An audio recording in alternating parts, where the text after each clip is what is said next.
Well, hey everybody, welcome to Friday Night Mike. I'm glad to be back after a week off. Getting organized here, kind of a late start. Don't really have a script in mind. There's been so much that's happened, it seems like, even in the last 48 hours with different conferences, saying conference-only games, a lot of speculation about what the Southeastern Conference might do, how that might affect Georgia football. Some stories I did earlier this week on some second-year Georgia players that I expect will make a really big jump. What could happen if there is a 10-game schedule, who Georgia would add, who other teams would add. I can't keep up with it all. I don't know how fans keep up with it all. I get paid to do nothing but keep up with college football. And quite frankly, right now, there's so much happening so fast. There may be news that breaks during the show. Some of you may bring me the news. While I'm talking to you, somebody may find something out. There may be something different. And it's happening too fast, and I think it's happening for the wrong reasons. Now, one of the things I try to do on this show is just kind of give you a shoot from the hip, honest opinion on things. I try not to let the show get too political.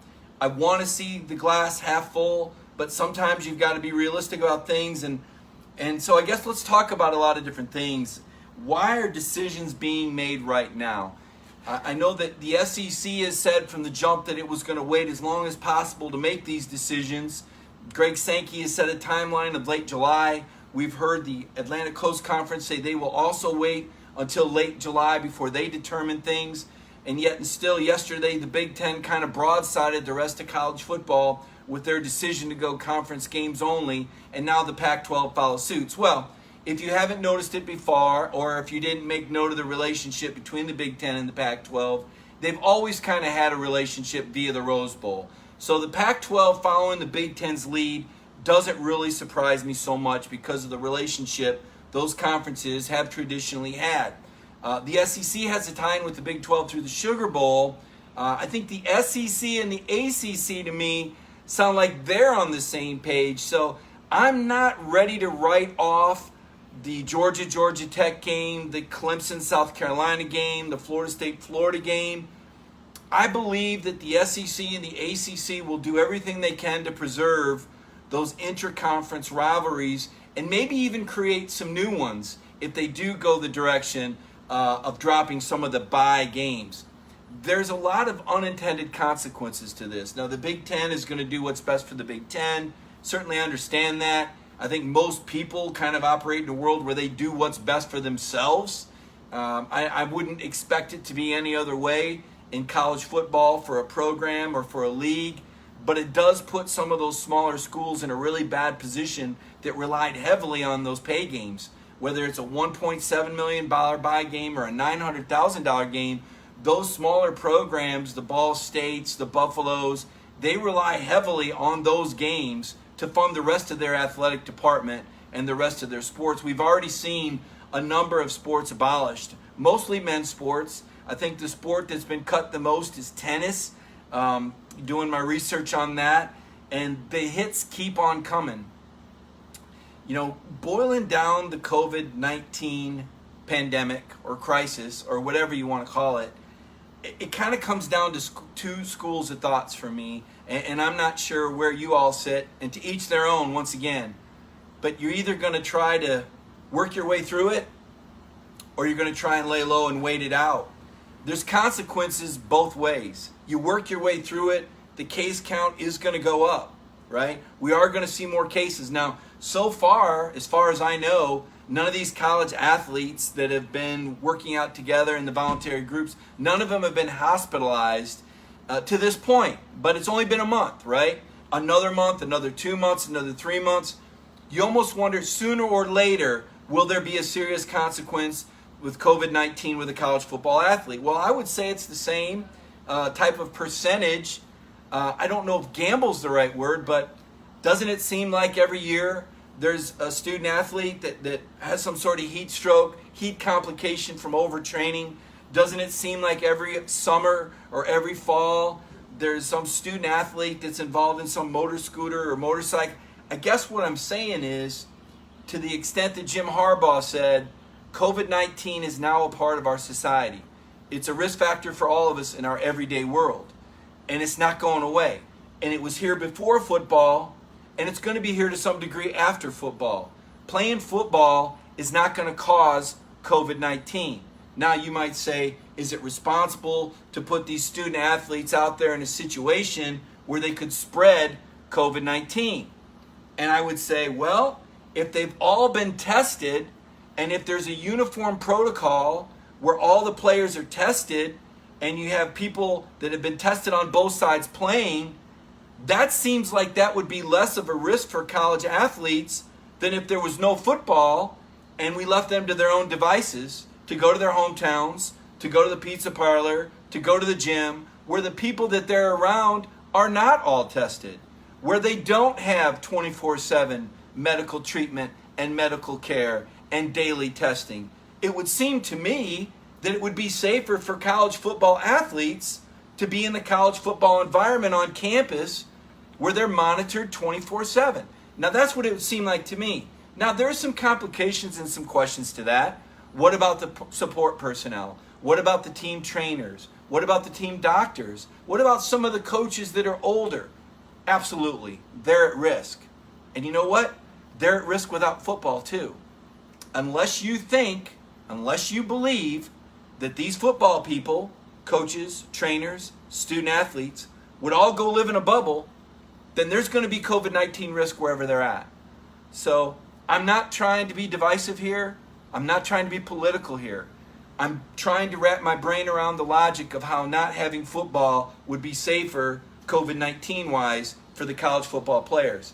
It would seem to me that if I were going to work every day in an environment where everybody was tested, I would feel better about that than them saying, hey, you're going to go into a different office every day and we don't have control over the people you're going to be around. I mean, doesn't that just seem logical? I think to me it does. I don't know how it's going to be decided. I don't know when it's going to be decided. I don't know about the political ramifications. I don't know about the liability. I just try to apply common sense to it. And my common sense tells me that there's COVID-19 whether there's football or not. And I would want, for example, my daughter did play junior college softball, and I would want her on campus playing ball around other athletes that have been tested daily than her just going to college or her working a regular job as a server at an Applebee's or whatever she would need to do to get by. So that's kind of my view from 10,000 feet, my overall take, my advice that I like to give out, and I take myself, and I had to take it myself last week. Last week was a week off, but nobody's really off right now, right? I don't think anybody can really truly take a vacation from what's going on in the world. Even if you travel. I didn't travel. I went and saw family. But even if you travel, there's concerns about the airlines. There's concerns about the hotel. There's a concern about the beach. There's a concern about going in a restaurant. Who has mask on? Who has mask off? What doorknob did you touch? What rental car did you get into? There's really no escape from any of this. So I think people need to be conscientious, to keep yourself picked up, to make sure you stay in a healthy state of mind. Try to stay positive. We will get through this. That will happen, right? Our society will move forward. We've gone through several, I guess disaster is the only word I can think of right now. But we've been through a lot of disasters in this country, whether we're talking about warfare, whether we're talking about 9/11, we're talking about previous plagues. Our country, our forefathers have been through a lot. And we will get through this. But please do make sure that you're taking care of yourself and picking yourself up every day, because this world right now will knock you on your butt. It'll creep into your mind, it'll wake you up in the middle of the night. You'll wonder, geez, why am I waking up at 3:30 in the morning? There's a lot of negativity out there. There's a lot of fear out there. And we're human beings. And we're empathetic to one another. And there's been a lot going on beyond COVID-19. There's been civil issues that we've had to deal with. We've had to advance and evolve in other ways as society, all at once, even as we battle an economy. So there's a lot going on. Cut yourself a break. Let's talk some football. So earlier this week, I did a story on second-year players, and a lot of times I'll look, and ESPN does such a good job and has so many different stories and so many different ways of covering college football.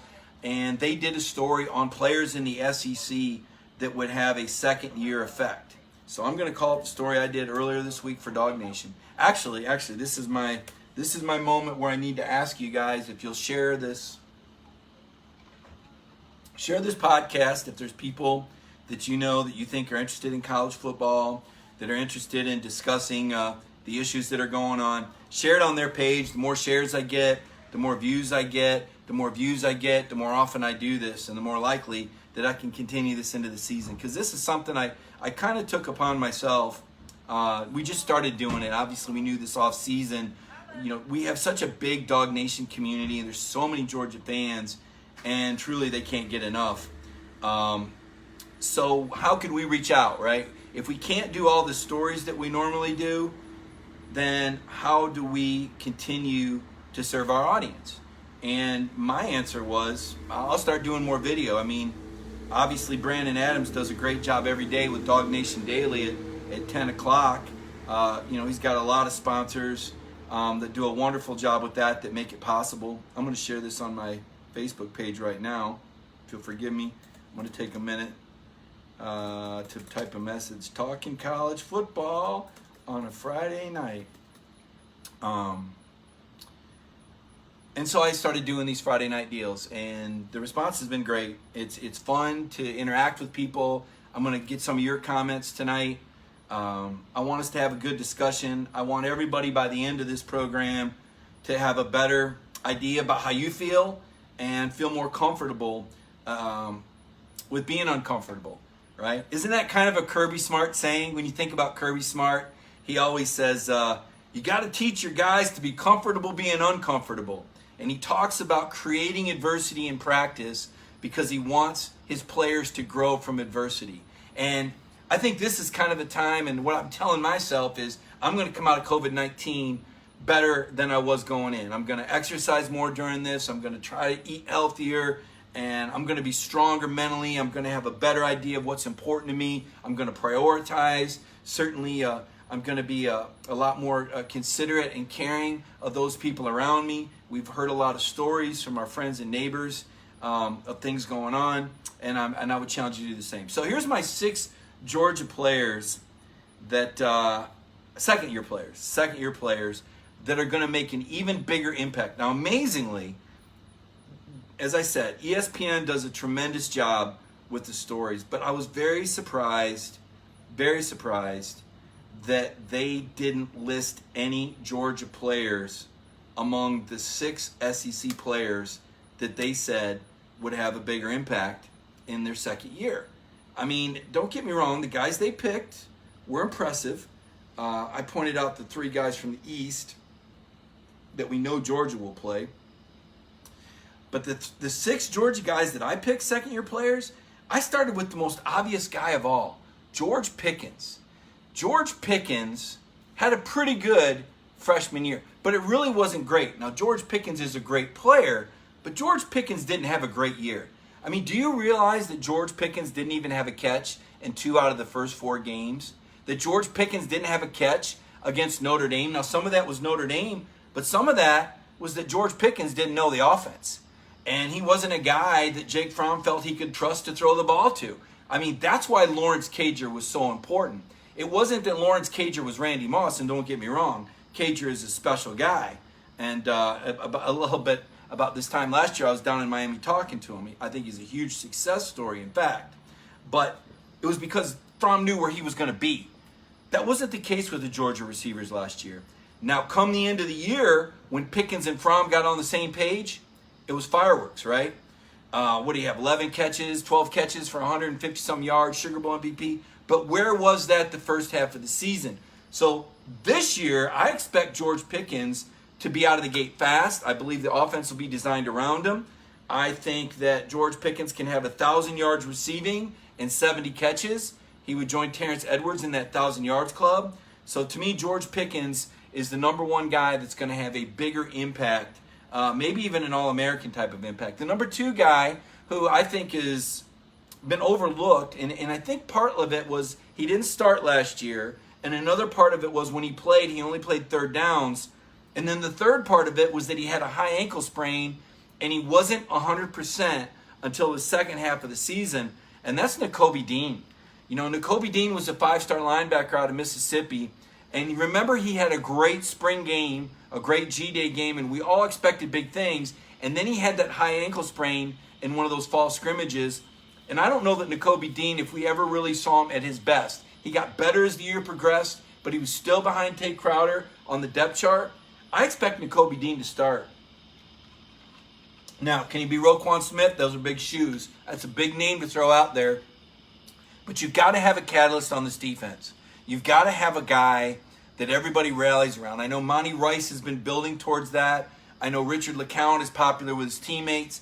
But Nakobe Dean could be that special guy. He's got great instincts. He's got great speed. And I saw where he rated out among the best linebackers in the country in pass coverage. And that's not a skill that linebackers come by naturally or easily. So when a guy can cover, typically they can fill, typically they can blitz. But if you can also cover like Nakobe Dean, we're talking about a future NFL star here. The third guy that I listed was Lewis Sain. You know, Lewis was a little undersized. When I interviewed him after the SEC championship game, it struck me just how small he was. And they list him at 185. Lewis needs to get up to about 195, 200, so that when he comes up and takes on those ball carriers and lowers the shoulder, he's not going to be on the injury report for 3 or 4 weeks. I think we saw Tyson Campbell get a stinger. Remember that his freshman year at Missouri, and he was kind of out of the lineup for a while, and that's when Eric Stokes emerged with all that great depth. Lewis Sain is a guy that I think needs to bulk up. I want to see his physicality. I want to see his size when we're able to start seeing practice again. So Lewis Sain, another exciting guy. He was excellent in the Sugar Bowl. He was assignment sound, filling in for J.R. Reed. I believe Lewis Sain had 12 tackles in the last 2 games of the season, and he had like 8 in the first 12. So once he had his opportunity to play, he was a guy that really shined, and he was a top 50 prospect coming out of Texas. Number 4 on my list is Trayvon Walker. I mean, from the start of the year when we saw Trayvon Walker on kickoff coverage at 285, you knew this guy had to be special to have that sort of mobility and agility and speed to cover kicks at 285. You just don't see it. And he really emerged as the year went on and had that big sack against Auburn late.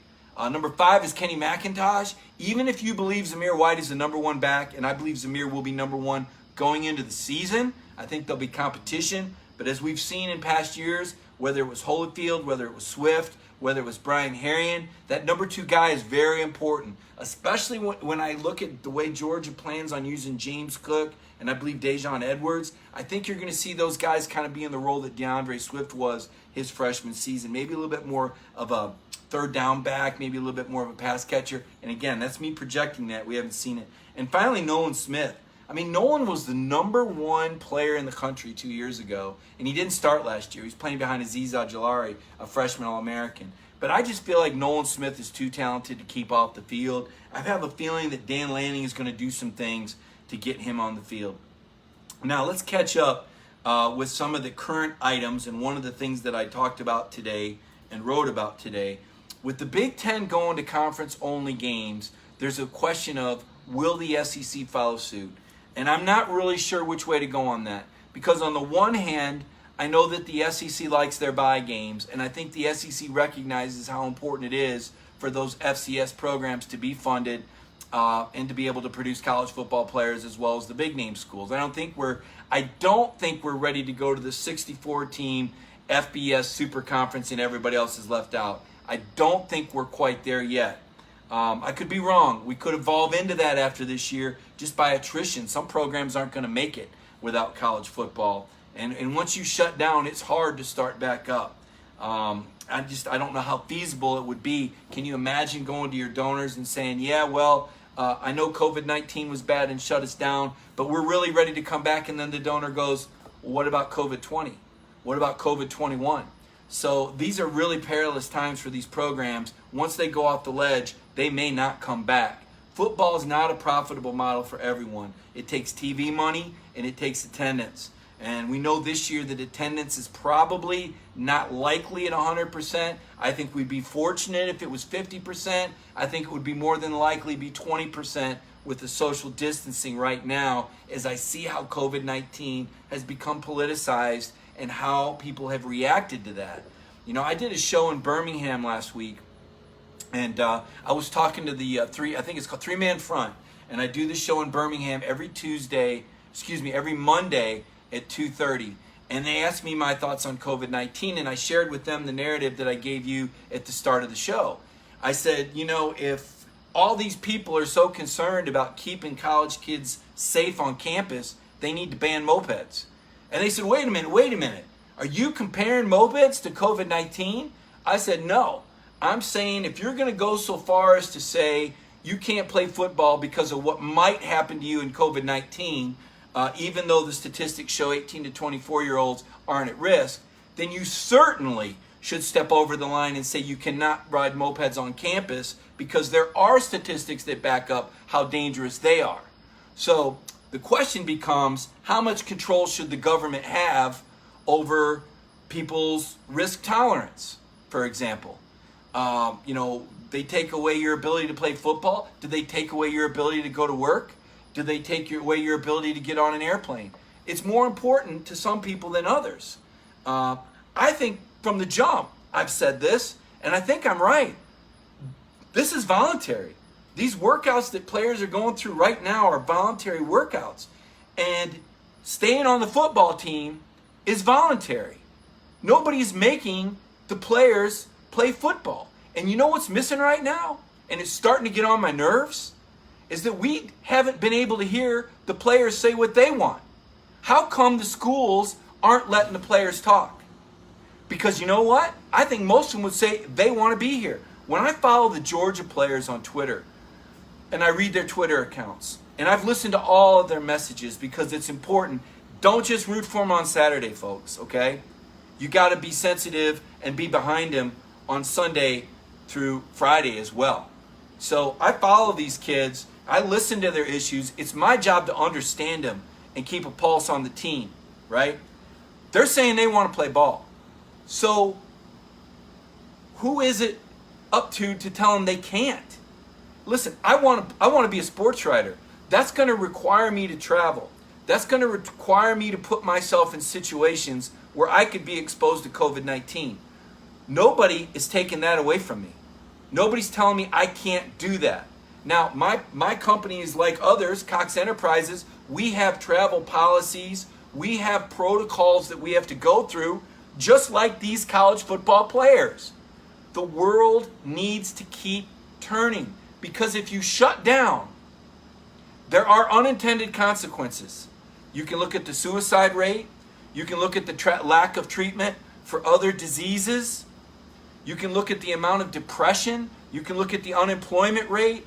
And with the unemployment rate, you can look at what that does to our socioeconomic ability for social welfare to take care of one another. There's not a silver magic bullet answer out there. It's not as simple as saying, if we shut down football, everything's going to be all right. It doesn't work that way. Okay? And so I said there's two schools of thought. Do you work through it? As I said on a couple shows ago, do you learn to eat around the worm, right? Like when I would pick those apples off of the neighborhood trees, they weren't sprayed, okay? Nobody was spraying trees back then. They all had something wrong with them.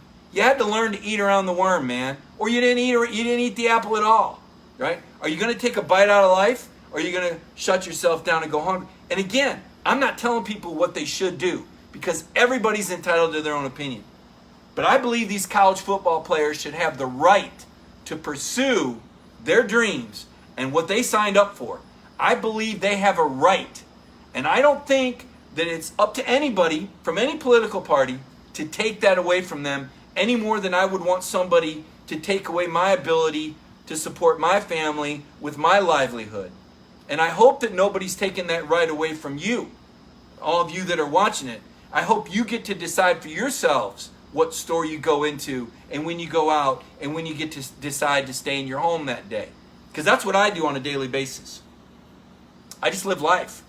And that's what we're all doing, okay? And it's not perfect. But you got to accept that. And you got to move on and move forward, like Kirby says, right? Get comfortable being uncomfortable. So let's just play the pretend game. Let's just imagine. And again, I'm not convinced that the SEC is ready to say conference games only. I still think they're going to work something out with the ACC. I don't think it's a coincidence that the ACC has come out and said that they're going to make a decision in late July, just like the SEC. That sounds to me like the SEC and the ACC are on board together. And whatever happened to all the conference commissioners talking when this thing started? Remember when Greg Sankey was talking about how the Autonomy 5 commissioners would talk every week and stay on the same page? So when did the Big Ten jump off the train? The Big Ten's always been a little different, and I've always thought it was Jim Delaney. And look, the Big Ten's made a lot of money, and the Big Ten's made some swift moves. I covered the Big Ten for 4 years. I learned how the dynamics and the politics of that conference worked. I learned how it's different than the SEC, even though from the outside looking in, we go, oh, Rutgers and Maryland, two terrible schools. Well, they are football-wise, but the footprint that they added television-wise was 33%, okay? They added 33% more televisions, and that's why the Big Ten television package was worth more than even the SEC package, because of the number of households that it could. So they're very shrewd with their business decisions, and this is another shrewd business decision. Now, how does the SEC respond? It's up to Greg Sankey to figure this out. But let's just, for the sake of this discussion we're going to have, let's pretend that the SEC is going to go conference games only, and they're going to match the Big Ten, and they're going to play 10 conference games. That would really benefit Georgia. Now, let me start with this. First things first, if you're Georgia, there's a couple of things at the top of the to-do list for Greg McGarity. Number one, you must file an appeal immediately with the NCAA so that Kirby Smart can be overseeing practices on July 13th instead of July 15th. Because as things stand, Georgia starts 2 days later than all those teams that kick off on a Saturday. Same thing with Virginia, all right? Because the way they planned out this 6-week schedule was based off operating from your opening game. Georgia and Virginia are scheduled to open up on September 7th, Monday night. Bad move, by the way, but Monday night. Everybody else starts on the Saturday before. So, because they open up 2 days later, everything on their workout chart is 2 days later in terms of countable football activity, which means practices and workouts overseen by the coaching staff. So first things first, because there's a great likelihood or a strong likelihood that Georgia may not play Virginia on September 7th, Georgia needs to file an appeal so that Kirby can start overseeing practices on Monday when everybody else in college football is starting to oversee practices. Georgia doesn't need to be 2 days behind. That's number one. Number two, and I don't want to upset anybody, but this probably will. Georgia currently has 3 home SEC games, 4 road games, and a game against Florida that's 338 miles away. This would be Georgia's year to be the designated home team. With all the complications and all the concerns about travel, Georgia needs to make every home game a home game. Move the game from Jacksonville to Athens this year. The contract goes through 2023. There are extenuating circumstances. And oh, by the way, if that stadium's only 25% full, who needs Jacksonville anyway? I mean, what's the point of playing in Jacksonville this year amid COVID-19? There isn't one, okay? You say tradition, I say common sense. Let's apply some common sense here. Play the Georgia-Florida game in Athens, Georgia. Don't make it any more complicated on your coaches, on your staff, and on your players than it has to be. Don't make it any more stressful or any more difficult than it needs to be if you're Georgia. Don't be dumb. Oklahoma, Texas, they're 195 miles each from Dallas. That is a neutral site. Georgia goes 338 miles and Florida goes 71. That's not a neutral site. That ain't working for me in COVID-19. So number one, get the appeal to start practices with everybody else. Number two, get that game the hell out of Jacksonville this year and get it in Athens so that you have 4 home games like everybody else. How about that? How about letting your coach and your team have the same number of home games as all these teams that you want them to compete against? Is that okay? And quit asking why you haven't won a national championship since 1980 when you make it harder on yourself every year with Florida. Different discussion, different day. But that's number two. Now, how does the SEC determine who the next two games are. Well, in my opinion, the only fair way to do it is to apply the rotation that already exists. It's not like you're going to sit around and pick names out of a hat. Oh, look, I got Vanderbilt. We're going to get Vanderbilt. Oh, I got Alabama. No, that's not how you're going to do it. You're not going to assign teams. Commissioner Sankey's not going to go, well, Florida, considering that we seem to give you a break. No, we're not going to say that. They're not going to assign teams. So what you got to do is you got to look at the schedule and go, well, who are the next two SEC West teams that Georgia would play according to the rotation that's already in existence? That's what you do, is you accelerate the West Division rotation, because you already play everybody in the East Division, all right? So you've already got those 6 games, and then you've already got 2 West crossover games scheduled, in Georgia's case, Alabama and Auburn. Now you need to add 2 more if you're going to get to a 10-game conference schedule.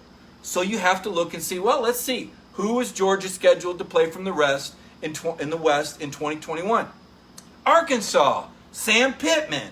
Welcome back, Sam. What a great game. The Arkansas Razorbacks come to Athens. Sam Pittman, former O-line coach. That's a good storyline. I think we all want to read it, and I think Georgia fans are salivating at the thought of getting to play Arkansas as an additional West team, right? Everybody's like, oh yeah, Arkansas. We're down with that.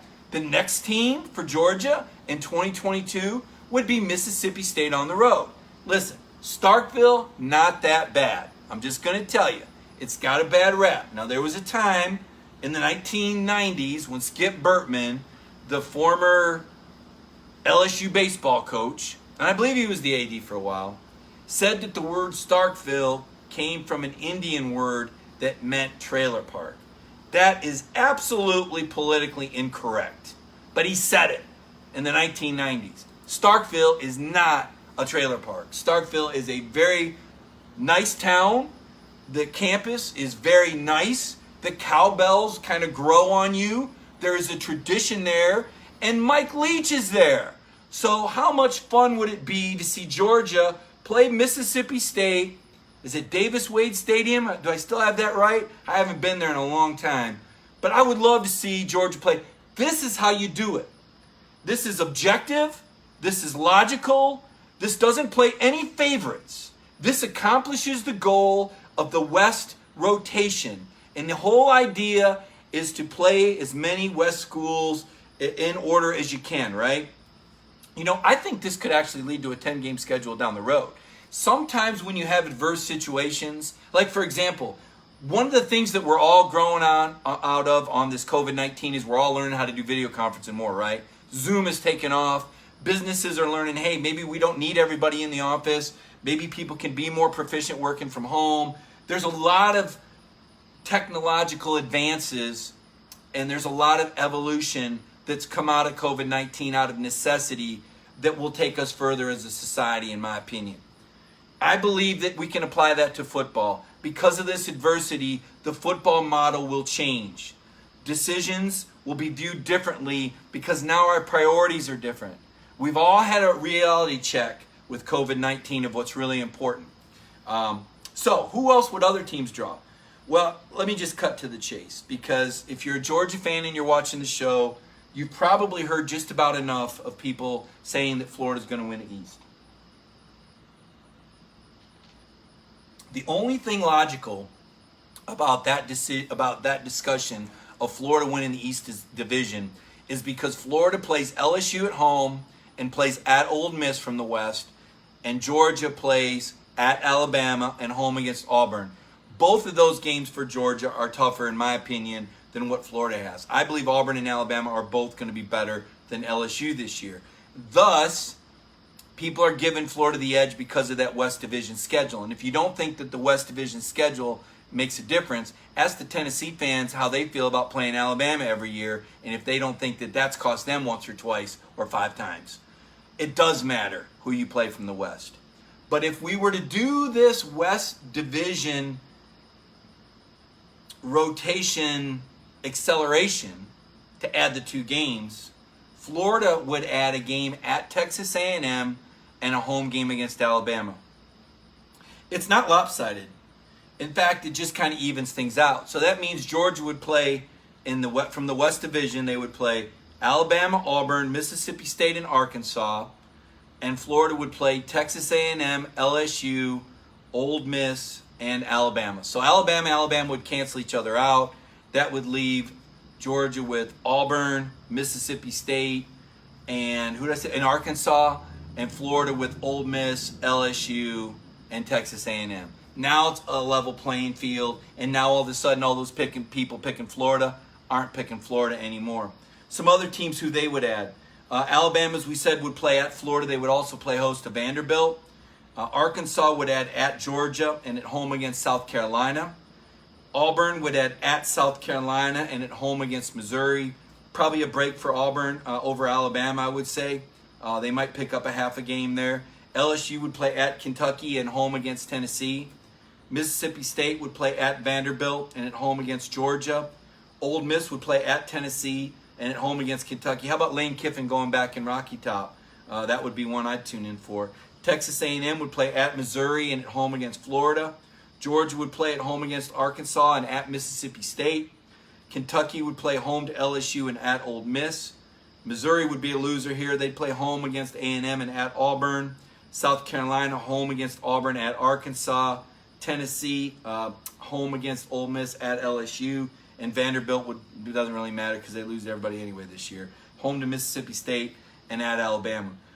So that's what would happen if there were two. In my opinion, that would be the logical way for the SEC to add two more conference games to the schedule in existence. Now, one thing that Greg McGarity brought up, and I thought it was interesting speculation. Now, understand this. Nothing's been decided, and there are several scenarios on the table. I want to be clear about that. Don't get too far ahead of yourselves. Don't read into anything too soon. What I threw out there was a proposal to use the existing West Division rotational schedule. For all I know, the SEC is going to stand pat and do everything they can to maintain those bye out-of-conference games. There is a possibility that the schedule could be redrawn. Greg McGarity brought that up to me the other day when I called him after this shocking Big Ten announcement yesterday that really caught everyone off guard. Really disappointing. And another big takeaway today. So one of the takeaways that we've already talked about was how do we decide, and knowing ourselves politically, are we part of the group that's going to move forward and work through COVID-19, or do you want to be a shelter in place and be a shutdown person? And to each their own, okay? Again, not passing judgment. The other big takeaway, how bad does college football need a leader? You know, the NCAA, we've all had this illusion that the NCAA ran college football. It really doesn't. It governs college football. It runs the NCAA basketball tournament, but it doesn't run college football. There was a decision that was made in 2013, I want to say by the Division I Council, and you could Google this. Google ESPN Autonomy 5, when they basically voted to give the Power 5 conferences, otherwise known as the Autonomy 5 conferences now, the autonomy to make decisions for themselves. So the big conferences kind of got even more power, essentially, which ESPN owns a lot of those television deals. So really ESPN has a lot of power when you get right down to it. Forgive me, it was an awful hot day today, and I'm still trying to hydrate. Told you I'm trying to get healthier through this. But with what the Big Ten is doing, and the reason the Big Ten's doing this, and I actually might have saved this tweet. I think I took I can't see the picture I took of it because it's on my phone and I'm doing the show on my phone. Stuart Mandel, who's of The Athletic and a guy I've known a long time, had a very keen observation on this. And I don't want to paraphrase Stuart. I want to try and find his quote on this because I thought he put it in good perspective. Having trouble finding it right now. My Stuart Mandel quote. He was explaining that the Big Ten's decision. Here we go. Stuart Mandel. You all need to follow Stuart too, by the way. SL Mandel is the follow button. But he was explaining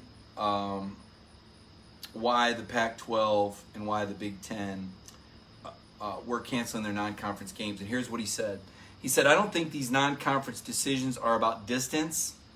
The reasoning is, one, the ability to enforce uniform testing protocols from one school to the next, and two, the flexibility where if games were to get canceled, they would know where there was an open week for both teams. Okay, The first thing is what gets under my skin. The ability to enforce uniform testing protocols. Why don't we have that ability now? Why can't there be a rule that all schools have to have the same testing protocol? How bad does college football need a commissioner? This is something that's come out of this. This is an area of growth that we're all going to recognize and go, you know what? Somebody needs to be in charge. I don't care who it is, but somebody needs to be in charge. I'm going to call Roy Kramer tomorrow. Roy Kramer, to me, best SEC commissioner in history. He's the one that split up the divisions and started the SEC championship game. He was the one that convinced the Big Ten and the Pac-10 to get on board with the BCS championship so we could have one national championship.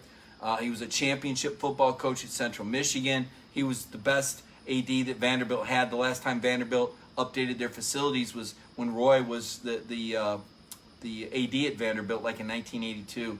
Tremendous man. I'm going to call him tomorrow and get some insight from him on this. But the one takeaway I've got is college football needs a czar. College football needs a leader. There needs to be somebody, there needs to be a voice, there needs to be somebody that can stand before the rest of these Autonomy 5 commissioners, since they couldn't manage themselves, to say, look guys, here's the policy, here's the testing policy, and everybody's going to have this testing policy so that when we play football games, it's 70 non-COVID kids versus 70 non-COVID kids. Again, college football, testing, people not having COVID-19, playing football with one another, playing against one another. Is it perfect? No. Is anywhere perfect? No. No. There's no answer. But canceling college football is not the answer. It doesn't stop COVID-19. All it does is puts a stall and a strain on our collegiate sports system and the academics in our university. Because a lot of these parents are saying, if there's no football, what's the point of sending my kid to campus? You think I'm joking? Call around the SEC. Talk to some of the people there and see how much not having fun. Think about some of these towns, the infrastructure of these towns. I mean, there's a lot at stake here. But getting back to Stuart's comments, I think it's fascinating. Not about the distance, not about saying, well, you know, USC versus Alabama and Texas. Not about that. It's about the ability to enforce uniform testing. Why can't we just have uniform testing? Okay? Not hard. So it's almost as if there's a part of our society that are looking for reasons to fail. And there's a part of our society that are looking for reasons to have success. And I remember telling my kids this. As you know, I've covered a lot of different teams. I've covered Auburn and Alabama and Michigan State and Tennessee and Georgia. And I've had to evaluate different job opportunities at different times. And there was one particular instance when I was telling my kids, you know, I think I need to get another job. And they said, why, Dad? You like what you do? I said, I love what I do. I love what I do. I love the people I work with. But to me, there's like two different kinds of people in this world, right? And there's people that stuff happens to, and then there's people that are out there making things happen, or that are making things happen in their own life. And I got to the point where I felt like things were happening to me, right? And I said, you know, I've become that guy that things are just happening to. I need to go out there and make things happen. I don't want to be the victim of society. I don't want to be a victim. I don't want to sit back and say, oh, everything's happening. Oh, it's raining on my world. This person offended and this person offended. Listen, clear out of the way. I'll make my own path. I'm going to start swimming along and making things happen for myself. Because things don't just happen. Life doesn't just happen. Things don't just fall in place. Sometimes we get a break, right? Sometimes windows open, but you got to jump through it. And that's kind of like this COVID-19 thing. Listen, there's 100 reasons for every one of us not to want to get out of bed in the morning, right? Especially if you watch the news or you get on Twitter, you're just like, damn, really? It's only 7:30 and I'm already reading all this stuff? You know, you got to find reasons to advance. We got to have people that are solving problems, not creating them. We got to find solutions, not find obstacles. I mean, to me, you look at the people running college football, it's not the coaches that you hear. You don't hear the coaches whining about it. You know why? Because they're leaders. Because leaders understand that you don't sit around and feel sorry for yourself. They're out there preparing for a football season. They're finding ways to practice. Kirby Smart was talking earlier this week about practicing 1s versus 3s and 2 versus 4s. He's not thinking of reasons why his team can't win games. He's finding reasons that he can win games. He's finding solutions. He's not looking for more problems. And I think we'd be in better shape if a lot of these people on Twitter would be talking about potential solutions instead of dwelling on the problems. Look, identifying problems is one thing. Dwelling on them is another. Okay? I want solutions. Okay? I want to talk about the 10-game schedule. I want to talk about how it's going to happen. I want to talk about how college football is going to police itself. I want to talk about finding ways to have standardized testings, not reasons why you're going to demolish a schedule and not even try to work towards a solution for standardized testing. I mean, that's amazing. They essentially threw in the towel before they even talked with other conferences about this and completely blindsided these FCS schools. I mean, a lot of these relationships have been severed. Can you ever really trust the Big Ten again after this? I mean, something's got to happen here, folks. Okay? Something's got to happen. People going back to football. Newman is the guy right now, and the reason Newman's the guy is because Kirby talked about him this week. So let's talk about what Kirby talked about. Don't know if you saw that, but we've done a number of stories on Kirby's talks. So where do I start? Kirby talked about being Chick-fil-A in recruiting, okay? Kirby is a pretty sophisticated guy. There's got to be a Chick-fil-A endorsement with Kirby Smart at some point, right? What coach says, this is what Kirby said. We talk about it all the time. We talk about Chick-fil-A service. You better be Chick-fil-A in recruiting. Listen, I like Chick-fil-A. I like Zaxby's a lot too, though, by the way. And I think Zaxby's is as good as Chick-fil-A. All right? I like them both. But does Kirby Smart really talk to his coaching staff about being Chick-fil-A in recruiting? Maybe he does. I don't know. How was your day, Kirby? Man, we were out there killing it in recruiting. Let me tell you, it was as good as a peach shake. I mean, that's just too bizarre of an analogy. There's got to be a Kirby Smart Chick-fil-A commercial coming sometime soon. Just looking at one of the comments that he had. What else did Kirby Smart say that stood out? I wrote so much about Kirby Smart this week and what he said. Let's talk about what Kirby Smart said about Jamie Newman. Because the fact that Kirby Smart is talking about Jamie Newman and talking about Jamie Newman's leadership, okay, it doesn't take a genius or a bloodhound or a reporter to figure out that if Kirby Smart's talking about Jamie Newman, then Jamie Newman is probably the guy. Now, we had all kind of thought that.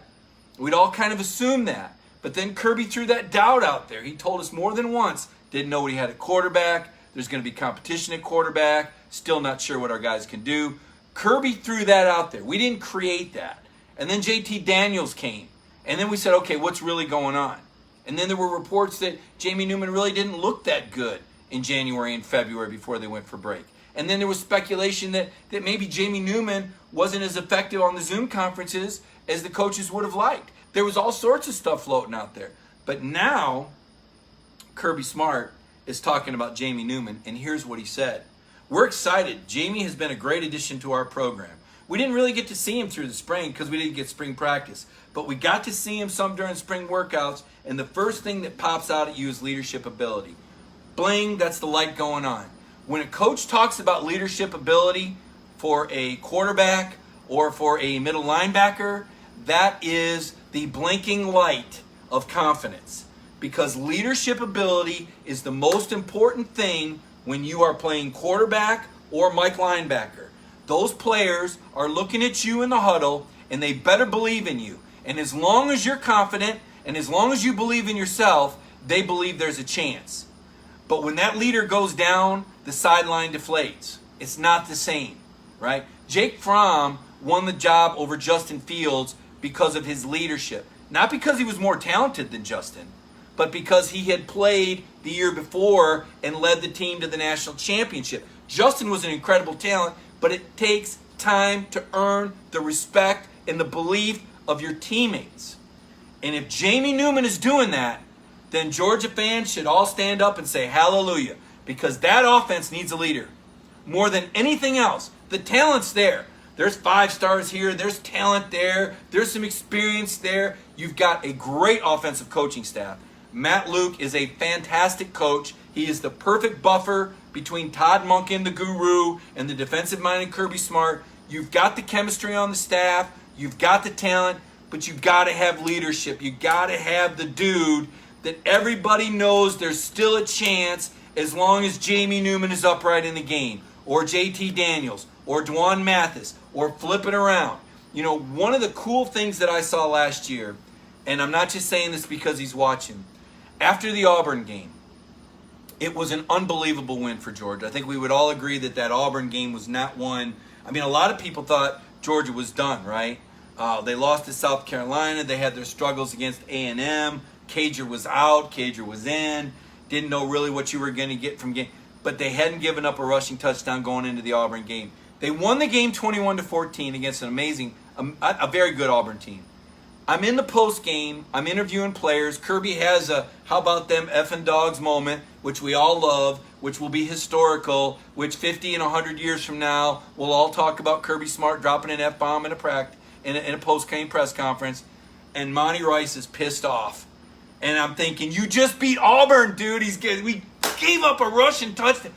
That's leadership, okay? That's goal setting.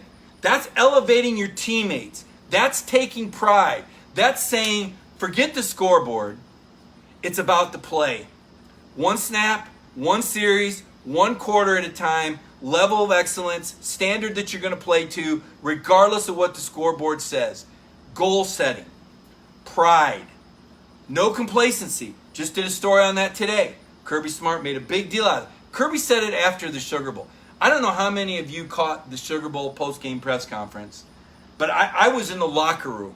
So I wasn't there when Kirby was holding this press conference. And a public service announcement from Monty Rice. Everybody wear masks. These guys want to play football. These guys want to play football. You read Twitter and you read all these other people that don't want football. The players want football. Thank you for the message, Monty. Certainly the Georgia fans listen to you, listen to Coach Smart, and respect the players. And if everybody can mask up, we can flatten this curve again. But getting back to the Kirby message, which I thought was so much fun, is they just beat Baylor 26-14. I'm not going to call it a beatdown, but it was decisive. I mean, you knew by halftime Baylor wasn't winning this game. It was 19-0. And Kirby pretty much took the air out of the ball in the second half, and they pretty much played a little bit softer on the defense. You know, they did some things with that big lead. But after the game, somebody said, "Boy, you got 8 of these 11 starters back, Kirby. You got to be." And he goes, "Well, they'll be good if they're serious." Or something to the effect of, these guys will only be good if they don't get. And he starts launching into how Georgia got complacent and how there was a disease. And I'm thinking, Coach, you just won the game, okay? You just won a battle of top 10 teams in the Sugar Bowl in one of only 6 New Year's Six bowls. You just secured a top 5 finish for a team that, let's face it, didn't look like a top 5 team half the season. And he's still pissed off that the defense didn't play well, in his mind, against the best offense I've seen in college football since I've been a beat writer at LSU. And what does he do? He talks about it again. Kirby's not getting off this complacency thing. He's going to keep pounding his defense. And he's been on Alabama teams, he said, that were great one year and thought it would carry over. There's not going to be any complacency on this defense, folks. I'm telling you. Let these Alabama fans run their lips and run their mouths about September 19th. I'm picking Georgia. And honestly, I don't think it's... I especially now that Kirby has come out and validated Jamie Newman, and here's what he said. He came into a situation where he didn't know a lot of guys on the team, but that didn't hinder his ability to lead. In fact, he graduated from Wake. He's physically put together. He's mentally well put together. He's got the right mindset, and he's approached this thing the right way. That's what you needed to hear from Kirby Smart about Jamie Newman. Now, also, count this. That's not to say that there's not going to be competition. First guy he mentioned, Dwan Mathis. Dwan Mathis has done a great job. Carson, Stetson, JT, they don't know if JT can play yet.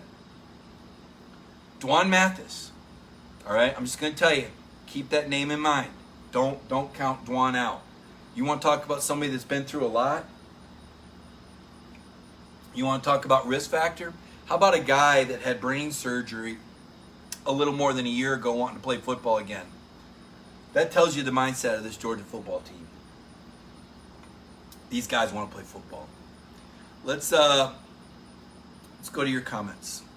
It's been a fun Friday night, Mike.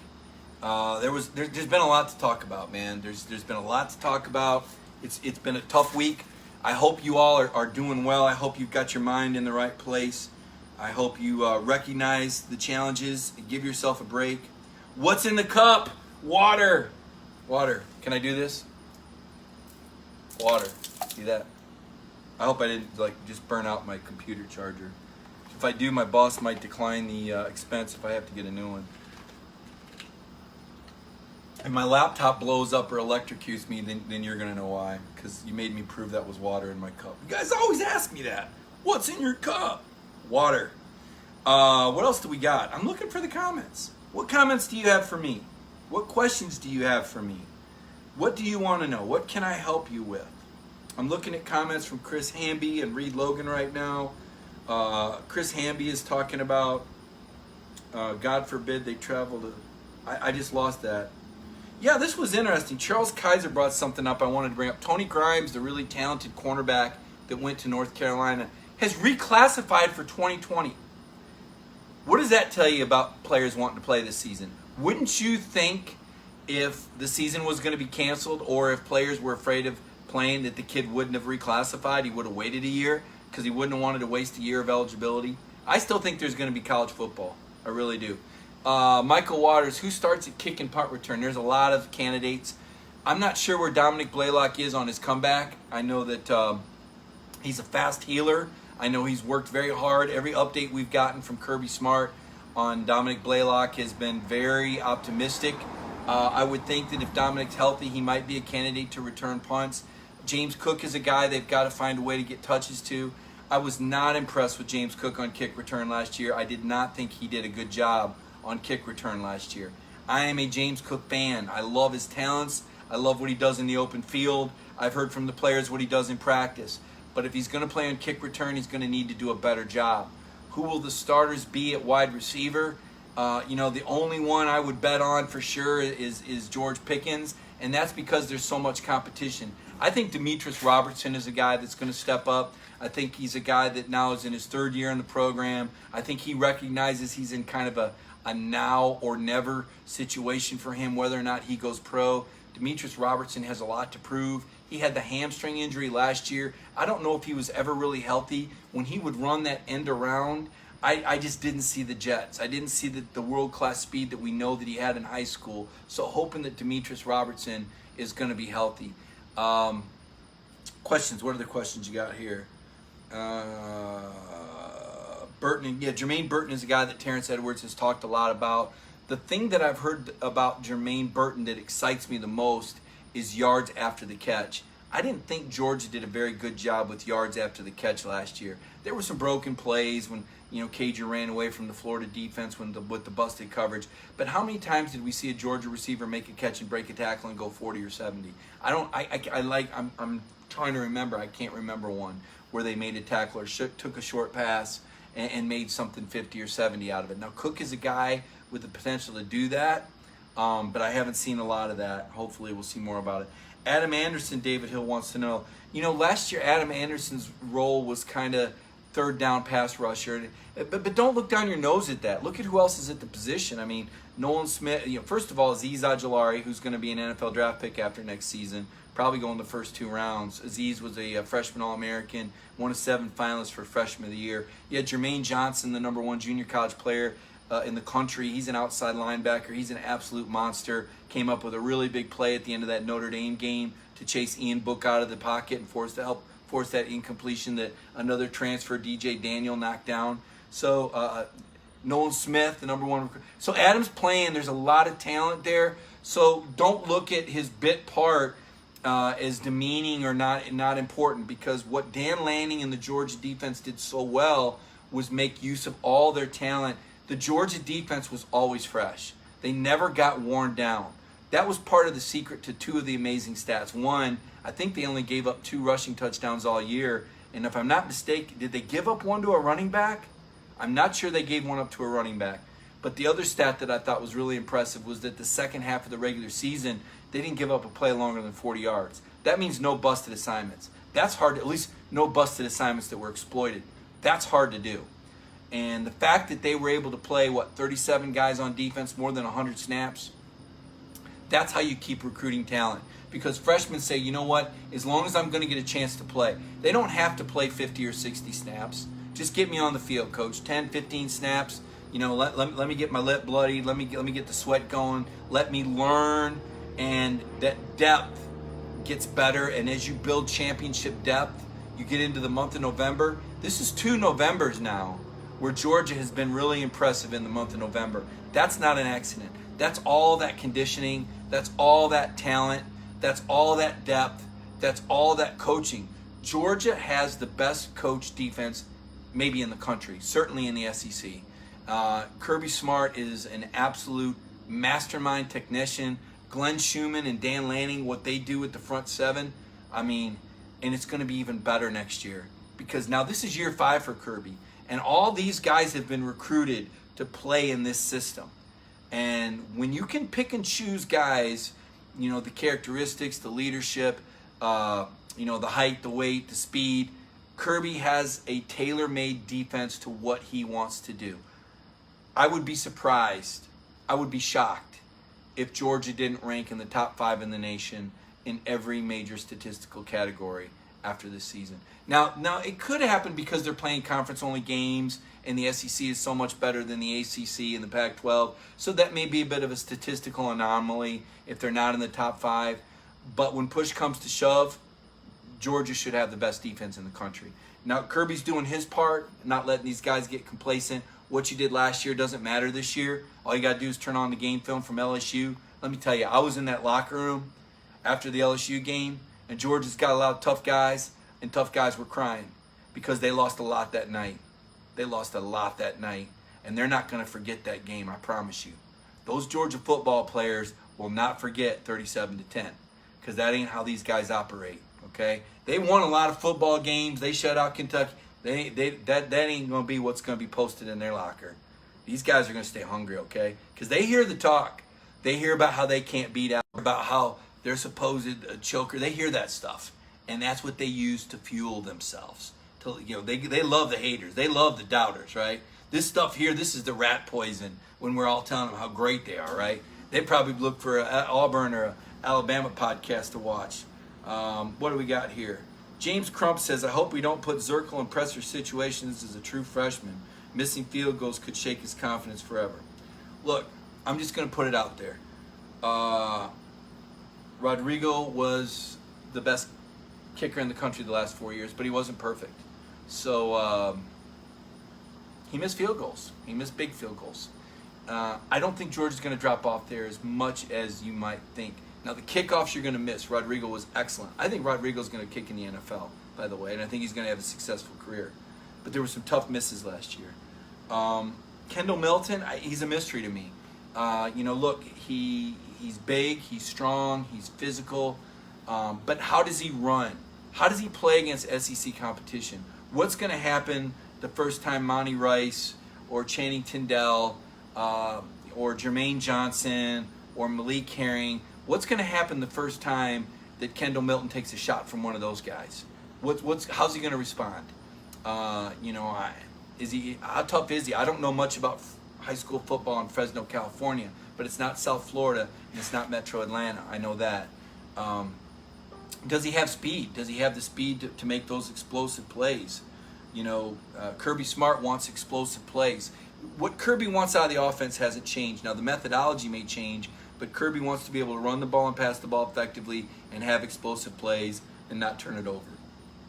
Any way you slice it, whatever formula you got to put together, it's like if somebody said, I want you to bake me a pie that has 150 or less calories per slice but tastes good.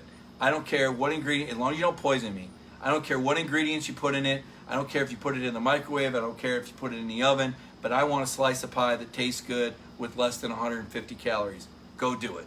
Now, you figure out your ingredients. What are your skill position players? What players do you put out there? What's your skill hierarchy? Who's the number one person you want to get the ball to? 2, 3, 4, 5. That's why last year I wasn't jumping up and down about James Coley. Now I thought he could have been more creative with James Cook, but DeAndre Swift absolutely should have been the guy that touched the ball that much. He was far and away the best skill position player. He was the most reliable skill position player until he got hurt. You're asking me if Blaylock's fully recovered. I don't know the answer to that yet. My answer to that would probably be no, because even if you're physically recovered, psychologically it takes a while for most every player that I've covered to come back from a knee injury. It's a confidence thing. It's kind of like putting your hand on the stove, right? And you put your hand on a burner and it's hot. Oh my God, ow. And then every time you see a burner in a stove, you're a little reluctant to put your hand on the burner until you know for sure. Maybe you got to kind of get your hand close to feel. When you've had that traumatic of an injury, it takes time before you can just go full go and not think about it again. So the question is, can Dominic Blaylock get back to 100% this year? I think he can, but I think that it'll take time, and I would look for him to emerge more the second half of the season. Not to say that he can't play early in the year, and I'm not his doctor and I don't have any inside information, but just spitballing it and projecting it, my thought would be a stronger emergence from Blaylock the second half of the year with some of the younger guys getting worked in early. We don't even know what the year looks like, right? We don't even know if they're going to play the non-conference games. Will they open in Tuscaloosa on September 19th? Will they redraw the schedule and play a 10-game schedule? Will they use an accelerated West Division rotation at Arkansas and Mississippi State? We really don't know. Arian Smith to return punts and kickoffs. I mean, he's fast, but it takes time for players to earn Kirby Smart's trust. You remember last year, they had Tyler Simmons out there in a shoulder brace, not because he was necessarily the fastest guy, but he had earned that trust until I think he fumbled a punt against Notre Dame, and then they realized that maybe it wasn't a good idea to have a guy fielding punt who couldn't raise his arms all the way above his head. And then Blaylock went out there. Blaylock made a decision Kirby didn't like, and Kirby kind of held that against him. Kirby is, I remember at Michigan State would fair catch, it seemed like 80 or 90% of the punts. And the reason why was because Mark D'Antonio, a defensive-minded coach who thinks a lot like Kirby, knew that there was the risk for a turnover or the risk for a blocking penalty that could actually take you back even further than where you fielded the punt. So he was perfectly content to fair catch because it was risk-reward. Yeah, you might have a big return, but you also might have a turnover, and you also might have an illegal blocking penalty that's going to move the ball back even further. It wasn't the worst strategy in the world, especially if you don't have a dynamic guy that you feel confident can field the ball cleanly, 1, and 2, break the big play. What's up, Mike from the Philippines? Chris, woo, thanks for joining me. Sorry about that. Some giant moth landed on me and kind of freaked me out a little bit. James Crump noting Blaylock. Yeah, Kirby doesn't miss much out there for sure. Go Mason for another good year. Hey, Marty Beelan's joining us. Marty's taking note of my Bulldog Mason here. Everybody else in the neighborhood has a Bulldog. So I wanted to get a Bulldog too. So I went a little different, and I went with Mason Bulldog because that was the name of my high school, the Mason Bulldogs. Are there any talk of expanding the playoff this year? John Benton wants to know. I reached out to Bill Hancock today and invited him to be on the show Monday night, and I have not heard from him. By the way, I've taken my hat. I'm going to show you. Somebody said to me the other day, you always keep your hat on. Are you losing your hair or are you bald? So I'll take this opportunity to show you that I am not bald and I am not losing my hair. But I did get a nice short haircut, summertime haircut. Yes, there's speculation among a lot of college football writers, but as far as Bill Hancock and the college football playoff, Bill is holding his cards close to the vest and saying business as usual. They'll rely on the same protocols that they always have, which means that the process hasn't changed. There'll be the 13 people that determine it. I think we all know where we stand on that. We'll see what happens. Michael Waters really wish Landers would step up. I've heard he's a beast in practice. Michael, that's something that Kirby Smart's talked a lot about, that, Landers is a guy, Matt Landers is a guy that has really impressed at times, and then he's failed at some of the more simple tasks. He's going to have to be consistent because there's so much competition in that room right now. If Matt Landers isn't consistent, then he'll be the next guy in the transfer portal. Because he's too talented not to play somewhere. He just has to decide if it's going to be at Georgia and if he's going to be consistent enough to earn that job. You know, Cortez Hankton strikes me as a coach that's fool me once, shame on me, fool me once, shame on you, fool me twice, shame on me. And Hankton's not going to have guys out there that aren't running the right routes, aren't catching footballs. He can't afford to either. Matt Brock, with a nice compliment for Mike. Thank you. Can we cut to the chase? Are we going to play or not? I say yes. Jay Harwell, Adidas hat and shirt. Are you sponsored? No, but this space for rent. No, I on my vacation I went and bought, like, everything's like a heat shirt. Like I've got a closet, a drawer full of cotton t-shirts.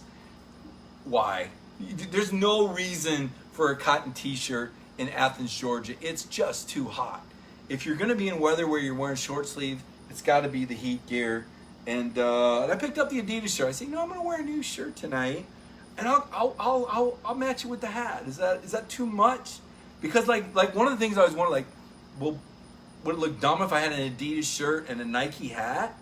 I mean, I don't know. It's not like my mom's dressing me or anything like that. I'm looking at the Dog Nation news thread. Apparently DeAndre Baker might get cut. Hasn't happened, not news, but there's speculation out there. Just throw it out there, up to the minute news. So there you go. What do we got here? I do think that they are going to play the season. And I don't think that it's because of the money, okay? I think it's because it's the right thing to do. If these college football players want to play football, let them play football. What are they going to do if they don't play football? You know, if college students want to go to class, have them go to class. Have them wear masks. Have them tested. College football players are tested. There's a protocol. They're being tested. And I said it at the start of the broadcast, and I'm going to say it at the end. College football players are safer on campus in the college football program than they would be if they were just taking classes and in the community. They're tested. They've got 24/7 care. They're much safer on campus in the program with a college football season than they would be in their home community without a college football season. 18 to 24-year-olds. Because they're not going to stop congregating and they're not going to live in the bubble. Okay? And one other thing to think about. When they're on campus, they're not back in their hometown. They're not around grandma and grandpa and uncle and aunt in church, around other people that haven't been tested, around other people who may have compromised immune system. They're around other 18 to 24-year-olds that have had thorough physicals, that have been tested and temperature checked every day, that don't have COVID-19. They're not getting COVID-19 right now from these 8 hours a week of practice. They're getting COVID-19 from the 104 other hours that they're pumping gas or reaching through the drive-through window for the bag, or at the grocery store picking up the gallon of milk that the lady just sneezed on. How's that for imagery? I don't know if I can top that imagery. Sneezing on the gallon of milk. That was kind of a little over the line. Like, but don't you wonder, has anybody else touched this? I mean, I actually keep the stuff in my car now, in and out. Like I said, we got to work. You got to move forward with this, right? You're either moving backwards or you're moving forward, right? You got to decide every day. Okay. I don't know what else I can offer you as far as wisdom, as far as thoughts. I've been pretty straightforward on my thoughts on COVID-19 and the importance of college football, the rights that these college football players have to pursue their dreams, my distaste for the negativity, my desire that more people would talk about solutions instead of dwelling on problems. Identify problems is fine, reporting on problems is fine, but dwelling and negativity doesn't do any good for anyone. There needs to be positivity and there needs to be energy. And I would challenge you to I'll tell you a quick story, a little story about a guy I covered at Tennessee. His name was Eric Parker. So these programs have their pro day when all the players come back that were on the team and even some from prior years, and they'll run for the scouts. And there's certainly guys that you can identify that go, oh yeah, those NFL teams are here to see Riley Ridley. They're going to be there to see Monty Rice and Malik Herring. You know that. But then there's always a couple of guys that never started. Even some of those big linemen that they've tried to lose weight, but they're still heavy and they're working out, and you're just going, dude, it's really nice that you're working out, but these scouts aren't here to see you. They'll time you. We'll write down your numbers, but you're not going to get picked. You're not going to make it. And Tennessee had a guy that I thought was one of those guys. His name was Eric Parker. And Eric was about 5'9" and 168 pounds. He was a receiver. He was like their number 3 receiver. He was their punt returner. And Eric would catch every punt and return it, and he looked like a squirrel running through traffic. And I'd always go, oh my God, Eric Parker's going to get killed one of these games because he's fearless and he's small. But he always did it. He would always return it. And his senior year, he suffered a shoulder injury. So now he's small, he's light, and he's got a bad shoulder. And I see him at Pro Day. And he walks out of Pro Day, and I'm thinking, here's another one of these guys that just worked out for scouts that's not going to get a call. And he's got this brand new tattoo, this giant Superman emblem. And Eric, how you doing? Yeah, man, I'm good. How was your workout? It was great. I got some new ink, huh? Got to be your own Superman, Griff. I said, what? He said, you got to be your own Superman. He said, nobody else is going to believe in you like you believe in yourself.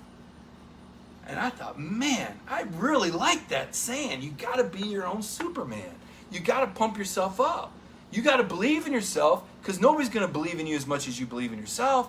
I'm going to remember that, but still not going to help you, Eric. You know what? Eric Parker played in the NFL for 7 years. Eric Parker was his own Superman.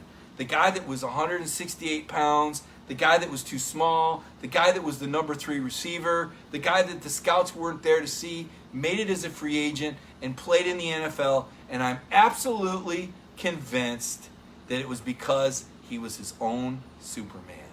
And that's one of the little stories. When you're a sports writer, like, I don't have to be a genius. I just have to be around coaches and players that motivate you.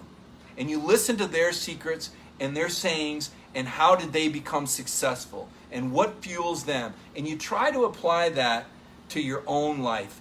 And so I'm going to challenge you tonight, and it may be a little corny, but I think it's true. And I want everybody to have a great weekend. I want everybody to conscientiously stay positive. If you feel yourself getting below the equilibrium line into negative, right? Just slap yourself and remember that Eric Parker guy and be your own Superman this weekend. And I'll be back Monday night with a guest. I don't know who it's going to be yet. I'm working on a couple of surprise guests. But thanks for joining me tonight on Friday Night Mike. And have a great, safe weekend, everybody.